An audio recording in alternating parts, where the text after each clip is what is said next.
काल या ठिकाणी भारत देशामध्ये नसून जगामध्ये एक क्रांतिकारी निर्णय या ठिकाणी घडलेला आहे। देशाचे लाडके पंतप्रधान माननीय नरेंद्र मोदी साहेब, राज्याचे लाडके मुख्यमंत्री माननीय देवेंद्र फडणवीस साहेब यांच्या प्रयत्नातून या ठिकाणी आपल्या सगळ्यांचं आराध्य दैवत असणारं छत्रपती शिवाजी महाराज यांचे गडकिल्ले, जवळपास 12 गडकिल्ले या ठिकाणी इनोच्या या ठिकाणी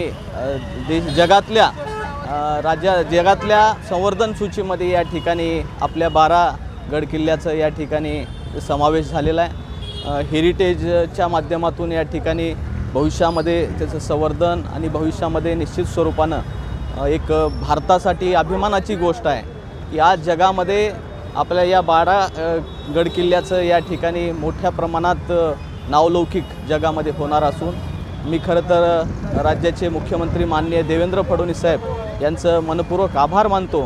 कारण आपल्याला माहिती आहे की आपल्या राज्याची ओळख या ठिकाणी छत्रपती शिवाजी महाराज यांच्या नावाने संबंध देशामध्ये जगामध्ये होतीच, त्यांच्याच गडकिल्ल्याचं संवर्धनासाठी आता या ठिकाणी जगाच्या आंतरराष्ट्रीय सूचीमध्ये नाव गेल्यामुळे त्याचा एक वेगळा अभिमान या ठिकाणी तमाम महाराष्ट्रातील जनतेला या ठिकाणी असून त्याचाच सरकारचे आभार मानण्यासाठी आज भारतीय जनता पार्टी उदगीरच्या वतीनं सर्व समाजप्रेमी छत्रपती शिवाजी महाराजांवर प्रेम करणारे या सगळ्या बांधवाकडून आज उदगीरमध्ये एक त्याचा जल्लोष साजरा या ठिकाणी करण्यात आलेला आहे।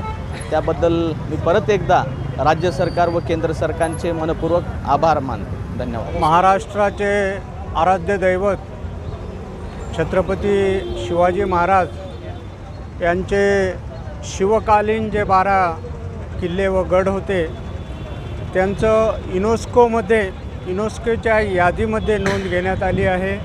ही आपल्या सर्व महाराष्ट्रीयन जनतेच्या व देशाच्या जनतेला एक अभिमानाची गोष्ट आहे की जगाच्या पर्यटन आणि यादीमध्ये भारतातल्या महाराष्ट्रातल्या 12 गडकिल्ल्यांचं त्या ठिकाणी नोंद घेण्यात आली आहे। खरं पाहिलं तर हे श्रेय सर्वस्वी देशाचे पंतप्रधान आदरणीय नरेंद्रजी मोदी साहेब व राज्याचे मुख्यमंत्री देवेंद्रजी फडणवीस साहेब यांच्या प्रयत्नातून आज या शिवकालीन छत्रपती शिवाजी महाराज यांच्या गडकिल्ल्याच्या युनेस्कोमध्ये नोंद झाल्याबद्दल मी उदगीर भारतीय जनता पार्टी व तमाम हिंदुत्वाच्या वादी संघटनेच्या माध्यमातून आदरणीय देवेंद्रजी फडणवीस साहेब व देशाचे पंतप्रधान नरेंद्र मोदी साहेब यांचे मनस्वी आभार मानतो। धन्यवाद।